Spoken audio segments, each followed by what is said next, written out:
Hello, good afternoon student. तो आज हम हिंदी में क्रिया किसे कहते हैं आपके लिए नया टॉपिक है। हमारी बुक में नहीं है पर ये ग्रामर का ही पार्ट है। तो आज आपको मैं क्रिया किसे कहते हैं मैं सिखाऊंगी। इस जिस शब्द से किसी काम का करना या होना पाया जाता है उसे क्रिया कहते हैं। कि काम का होना या करना उसे क्रिया कहा जाता है। देखो आपको चित्र में क्या क्या दिखाई दे रहा है, आप एक बार ध्यान से देखो क्या क्या इसे दिखाई दे रहा है। तो मैं रीड कर रही हूँ। माँ सब्जी खरीद रही है। माँ क्या कर रही है? सब्जी खरीद रही है। तो माँ और सब्जी ब्लैक में लिखा है और खरीद रही है, तो वो क्या हुआ? क्रिया। जो रेड से जो वर्ड्स लिखे हैं उसे क्रिया कहा जाता है। जैसे कि सब्जी वाला सब्जी तोल रहा है। कि सब्जी वाला क्या काम कर रहा है? तोलने का काम कर रहा है। फिर है गुब्बारे वाला गुब्बारे बेच रहा है। गुब्बारे वाला क्या काम कर रहा है? गुब्बारे बेच रहा है। एक लड़का आइसक्रीम खा रहा है। एक लड़का क्या खा रहा है? आइसक्रीम। आप बाज़ार में जाते हो तो आइसक्रीम खाते हो ना, तो वैसे ये भी खा रहा है। आप भी खाते ही होगे, है ना? हाँ। लड़की फूल बेचने वाली के पास खड़ी है। एक लड़की दिखाई दे रही है। वो कहाँ बैठी है? अरे सॉरी, कहाँ पे है? जो जहाँ पे फूल बेचने वाली औरत बैठी है वहाँ पे खड़ी है। फल वाला देख रहा है। फल वाला क्या कर रहा है? देख रहा है। एक आदमी मिठाई ले रहा है। एक आदमी क्या कर रहा है? मिठाई ले रहा है। ये एक बाज़ार का चित्र है। तो उसमें कौन कौन सी क्रियाएं हो रही है वो हमें ढूंढनी है। तो माँ क्या कर रही है? सब्जी खरीद रही है, तो वो खरीद रही है, वो उसकी क्रिया चालू है। और सब्जी वाला क्या तोल रहा है? सब्जी। तो सब्जी तोल रहा है, तो तोलने की क्रिया क्या हुई? एक क्रिया हुई। फिर गुब्बारे वाला क्या बेच रहा है? गुब्बारे। तो वो बेचने की क्रिया, तो वो क्रिया हुई, है ना? बेच रहा है वो क्रिया है। फिर लड़का आइसक्रीम खा रहा है, तो खाना क्या हुआ? वो एक क्रिया हुई। फिर एक लड़की फूल वाले के साथ खड़ी है, तो वो खड़ी है, तो वो उसकी क्रिया हो रही है कि फूल वाले के पास जाके खड़ी हो गई, तो वो क्रिया हुई ना। और फल वाला देख रहा है, ऐसे ऐसे देख रहा है, तो वो क्या हुई? क्रिया। और एक आदमी मिठाई ले रहा है, तो वो क्या हुआ? क्रिया। ले रहा है, खा रहा है, खरीद रही है, तोल रहा है, जाना आना सब क्या है? क्रिया है। देखो ऊपर रंगीन शब्दों में खरीदने, तोलने, बेचने, खाने, खड़े रहने, देखने और लेने आदि कामों के होने का संकेत मिल रहा है। काम के करने या होने के बारे में बताने वाले शब्द ही क्रिया है। देखो मैंने अभी बताया ना आपको कि तोलना, खरीदना, बेचना, खाना, खड़े रहना, वो सब क्या है? क्रिया है। तो उसे क्या कहते हैं? क्रिया कहते हैं। जिस शब्द से किसी काम का करना, हम कोई भी काम करें तो वो करना, वो सब क्या है? क्रिया है। करना या करवाना वो सब क्या है? क्रिया है ना? तो आपको क्रिया किससे कहते वो समझ में आए बच्चों? जो नहीं समझ में आए तो मुझे पूछ सकते हो, है ना? अब नेक्स्ट पेज पे देखो। क्रिया के बिना वाक्य अधूरे होते हैं। कि क्रिया के बिना कोई भी क्रिया नहीं हो तो वाक्य कैसा हो, अधूरा रहता है। तो देखो कि फर्स्ट चित्र में राहुल पुस्तक फिर डैश डैश डैश करा है, आधा ये। फिर है पिताजी पत्र आधा है। माली पौधा वो आधा है। अध्यापिका पाठ। क्या तुम ऊपर दिए गए वाक्यों के अर्थ ठीक से समझ पा रहे हो? किसी को समझ में आ रहा है? क्यों नहीं आ रहा है? राहुल पुस्तक वो क्या हुआ? कुछ नहीं हुआ। पिताजी पत्र तो वो हुआ कुछ नहीं हुआ। फिर माली पौधा कुछ नहीं हुआ। अध्यापिका पाठ कुछ समझ में आया? कुछ नहीं समझ में आया। नहीं न, क्योंकि चित्र के साथ लिखे वाक्य क्रिया के बिना अधूरे हैं। क्या है ये? क्रिया के बिना अधूरे है। कोई भी सेंटेंस में क्रिया न हो तो वो वाक्य कभी भी पूरे नहीं होते हैं और उसका अर्थ भी नहीं निकलता है। जैसे मैं खा रही हूँ, मैं खा तो क्या हुआ? पर खा लिया, खा रही हूँ तो वो क्या हुआ कि हाँ खा लिया है कि खा रही है, तो समझ में आ रहा है। तो ऐसा। तो अब नीचे वाक्य पढ़ो। राहुल पुस्तक पढ़ रहा है तो कैसा आया? अच्छा वाक्य बन गया ना। तो वो क्या हुआ? क्रिया जॉइंट हो गई तो वो हमें सेंटेंस समझ में आ रहा है।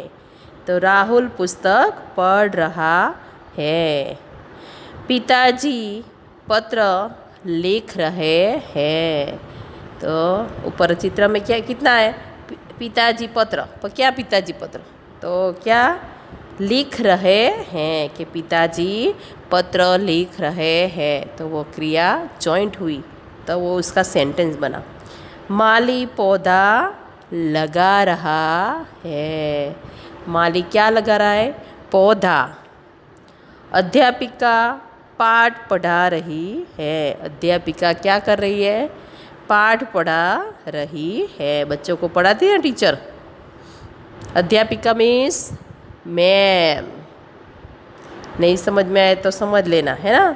तो टीचर क्या काम करते हैं? पढ़ाने का। तो वो क्रिया से जुड़ा हुआ है। अध्यापिका पढ़ना तो क्रिया आ जाएगी कि अध्यापिका पढ़ रही है। ऊपर दिए गए वाक्यों में से रंगीन शब्द पढ़ रहा है, लिख रहा है, लगा रहा है और पढ़ा रही है। तो ये क्या है? क्रिया शब्द है। वो क्रिया के शब्द है ना। जैसे कि उदाहरण दूँ, सूरज। तो सूरज हम क्या बोलेंगे? काम का करना होना ज़रूरी है, इसलिए सूरज निकल रहा है ना। फिर हवा चल रही है तो हवा चल रही है। हवा अकेला हवा बोलो तो कुछ नहीं होगा उसका सेंटेंस। तो हवा चल रही है। पानी बह रहा है। पानी क्या हो रहा है? बह रहा है। तो आज हमने क्रिया के बारे में पढ़ा है ना। तो आपको समझ में आया तो अच्छा है। सबको समझ में आया मीन्स क्रिया में क्या क्या आता है पता है? खेलना, खाना, पढ़ना, दौड़ना, हंसना, रोना, लिखना, जाना, चलना, सुनना, बनाना, नाचना, गाना, उछलना, कूदना, लाना, लेना, देना, सोना, छोड़ना, पकड़ना, कटाना, पीटना, ये सब क्या है? क्रिया है। तो ये वर्ड्स क्या सब सेंटेंस सब बातें करते हैं तो क्रिया तो यूज़ में ली जा सकती है, होती है, तभी सेंटेंस बनता है। तो आज आपको बच्चों नया सीखने को मिला। हमारी बुक में तो नहीं है पर मैंने आज आपको क्या सिखाया? क्रिया। तो आपको समझ में आया होगा, है ना? नहीं समझ में आया तो स्कूल में आके मुझे पूछ सकते हो। जब स्कूल स्टार्ट होगी तब आप मुझसे क्वेश्चन कर सकते हो। ओके, तो अब हम नेक्स्ट क्या सीखेंगे? विराम चिन्ह, कि विराम चिन्ह किसे कहते हैं। आज हमने क्रिया पहले पढ़ा, अब हम विराम चिन्ह पढ़ेंगे। तो आपको अंदर देखना है कि विराम चिन्ह किसे कहते हैं। मीन्स कोई भी सेंटेंस में रुकना को प्रकट करने के लिए प्रयोग में लाया जाने वाले चिन्ह को विराम चिन्ह कहते हैं। मीन्स विराम चिन्ह, रुकना, प्रकट करना, वो सब जो वह सेंटेंस फिनिश होता है उसके बाद जो चिन्ह लगाए जाते हैं उसे विराम चिन्ह कहते हैं।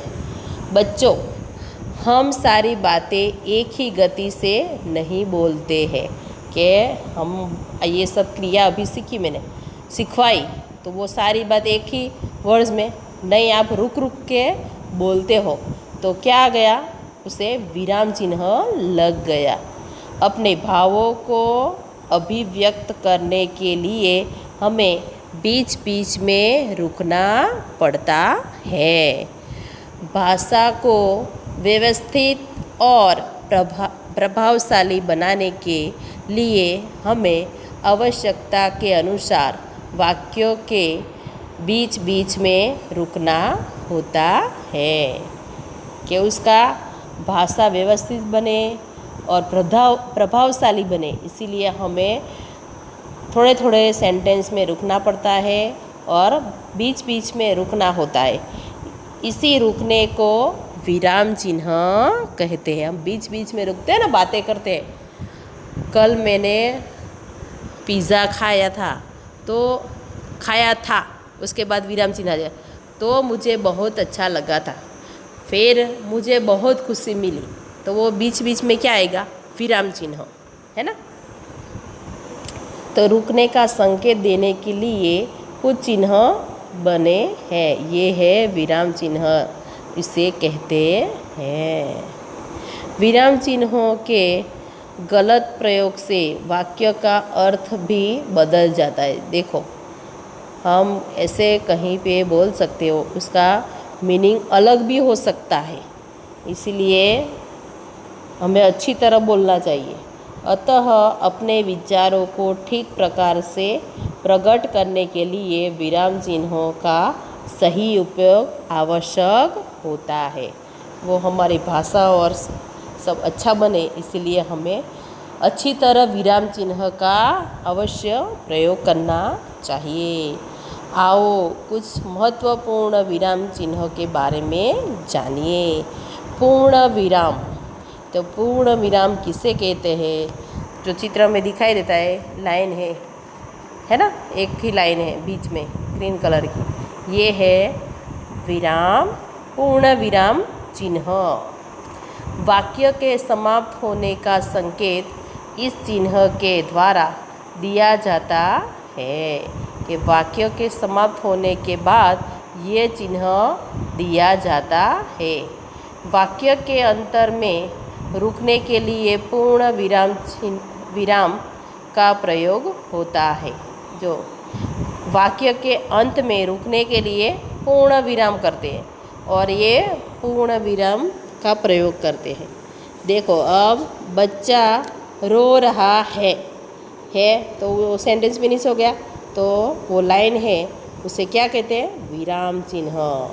फिर पतंग उड़ रही है, तो सेंटेंस फिनिश हो गया, हाँ उड़ रही है वो, तो विराम चिन्ह हुआ। तारे टिमटिमा रहे हैं, तारे क्या कर रहे हैं? टिमटिमा रहे, तो वो विराम चिन्ह। सेंटेंस भी नहीं हो गया कि वो टूटने वाले हैं, ऐसा कुछ नहीं है। तारे टिमटिमा रहे हैं, ले सेंटेंस फिनिश हो गया, आगे की बात नहीं। बच्चा रो रहा है, तो बच्चा क्या कर रहा है? बच्चा रो रहा है। तो ये रहा पूर्ण विराम, है ना।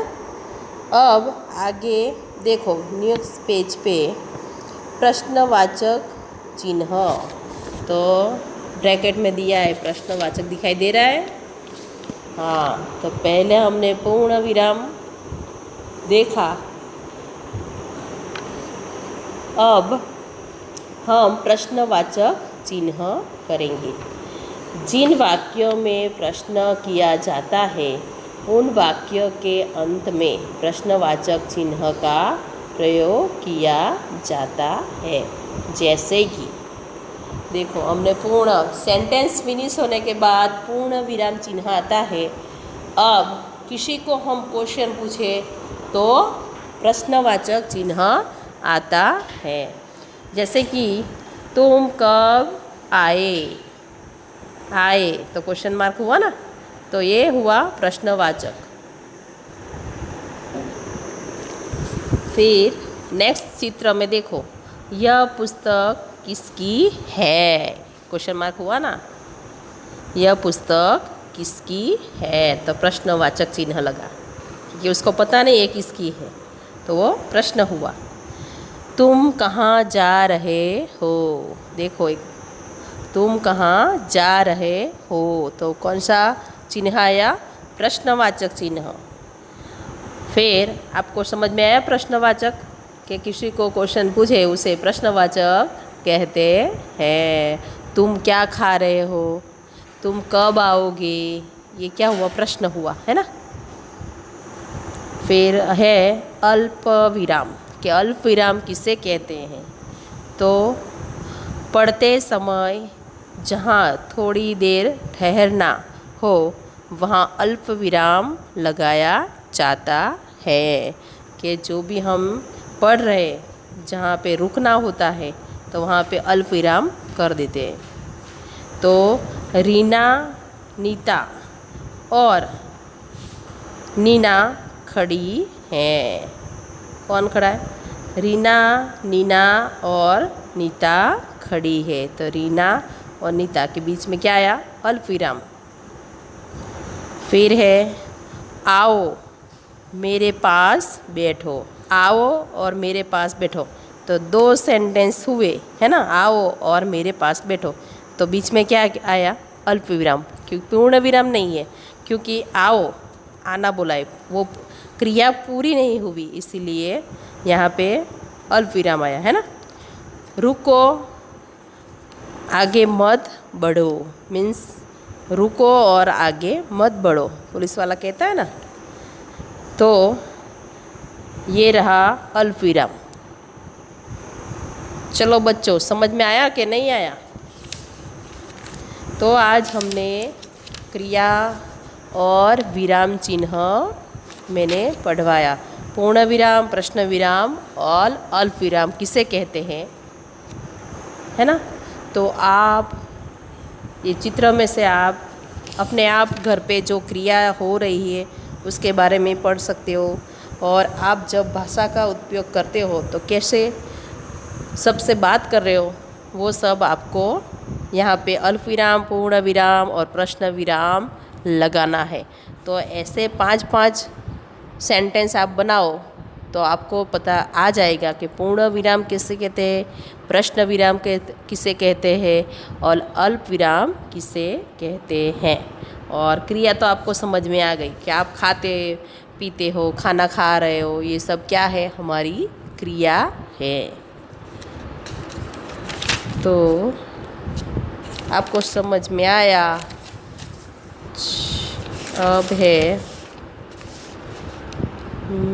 तुम कब आओगे, तुमने खाना खा लिया, चलो बैठ जाओ, मैं बाज़ार जाऊंगा, वहाँ कौन है। तो ये सारे सेंटेंस है, तो आपको अल्प विराम, पूर्ण विराम और प्रश्न विराम लगाने हैं।